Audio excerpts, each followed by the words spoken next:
উনি কিছু বলুন। সেলি ম্যাডাম, সেলি ম্যাডাম আপনি মঞ্চে আসুন। প্রসেনজিৎ স্যারের আজকে বিদায় সম্বর্ধনার দিনে স্মৃতিচারণ করুন। সৌমেন, তুমি আমার সাথে দেখা করো।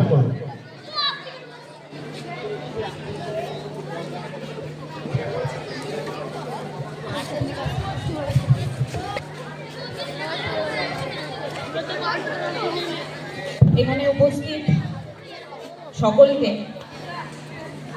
অনেক সিনিয়র মাস্টারমশাইরা আছেন,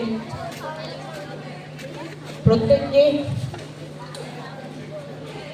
সশ্রদ্ধ সম্মান জানিয়ে অল্প কয়েকটা কথাই বলবো। আজকে আমাদের প্রিয় প্রসেনজিৎ দার বিদায় সম্বর্ধনা অনুষ্ঠান। অনেকগুলো বছর দেখতে দেখতে হঠাৎ করে এই দিনটা চলে এলো। সামনের ছাত্রছাত্রীরা তো আমাকে খুব একটা চেনো না।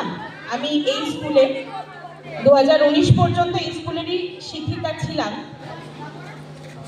সেই সূত্রে প্রসেনজিৎ দার সাথে একদম আমার, যেদিন আমি এই স্কুলে শিক্ষকতা করতে আসি সেই দিন থেকে as a mentor, as a guide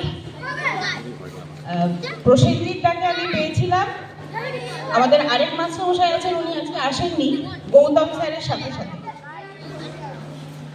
অভিজ্ঞতা শেয়ার করতে গেলে এখন অনেকটা সময় চলে যাবে। তো আমরা যারা পুরনো শিক্ষিকা এখানকার ছিলাম তারা বোধহয় প্রসেনজিৎ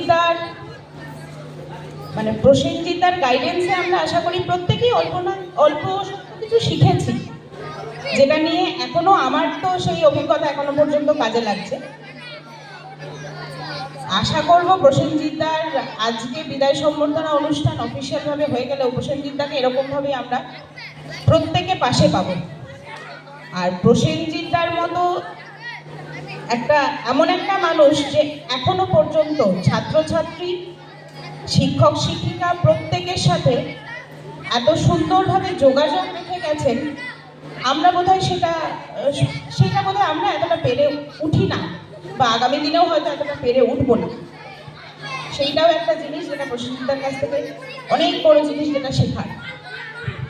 আর আমার ব্যক্তিগত জীবনের অভিজ্ঞতা বলতে প্রসেনজিৎদাকে আমি এমন অনেক সময় পাশে পেয়েছি যখন সত্যি সত্যি খুব প্রয়োজন ছিল। শুধু আমি কেন, আমি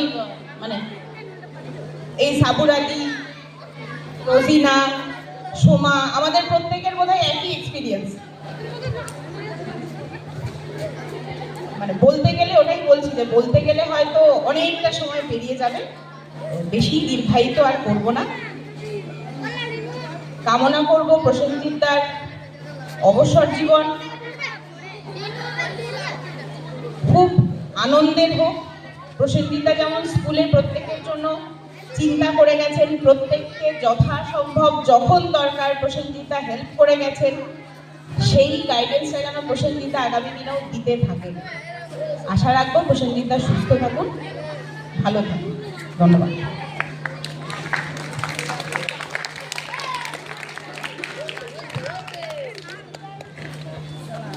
ধন্যবাদ সেলি ম্যাডাম।